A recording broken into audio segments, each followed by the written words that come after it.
په دغه نږدې ورځو کې په پښتونخوا کې په مختلف علاقو کې سیلابونه راغلي دي او ډېر جاني او مالي نقصان یې کړی دی. خدای دې د پښتنو په حال باندې رحم وکړي. خو د ټولو پښتنو وروڼو نه یو درخواست کومه چې الله ته وګورئ چې په دغه کمو علاقو باندې سیلابي رلې راغلی دا د دغه خلکو سره مرسته وکړئ. جاني خواصې هم نشو کولی ځکه چې دا د خدای د طرف نه وه، خو مالي مرستو سره خامخا وکړئ ځکه چې زموږ د دغه علاقو خلک ډېر غریبان دي. د خلکو کورونه لاړل، ځانونه یې پکې لاړل، خاندانونه یې پکې لاړل، مختلف قسمه ګاډي پکې لاړل. خو هغه د چا چې فیملیانې لاړې الله دې هغوی ته د زړه صبر ورکړي. که د چا پکې جایدادونه تللي دي یا دغه شانتې میراث یې پکې تللی دی، ګاډي پکې تللي دي، الله دې هغوی ته هم د زړه صبر ورکړي. خو که دغه د فیملیو مرستو سره موږ نشو کولی، یو څوک ورته راژوندي کولی نشو، خو دغه مالي مرستو سره کولی شو.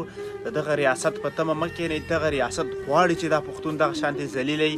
والله او بالله که دا هلیکاپټر یې په تاسو پسې رالېږلی دی درپسې دې دپاره نه یې رالېږلی، هغه هسې هم خدای پاک تباه کړل و چې دا یې درپسې دې دپاره نه یې رالېږلی، دا یې دې دپاره رالېږلی که څوک د فوجیانو فیملیانې پکې یا لږ قیمتي خلک پکې چې درنه اوچت کړي. زموږ په غریب پښتون دا قیمتي نه دی، دا د دوی په ذهن کې قیمتي نه دی. د دغه ریاست په تمه باندې مه کښېنئ، په خپله یو بل له لاس ورکوئ او په خپله د یو بل سره منډه وهئ، په خپله یو بل سره ودرېږئ. د دغه ریاست په تمه بیخي مه کښېنئ.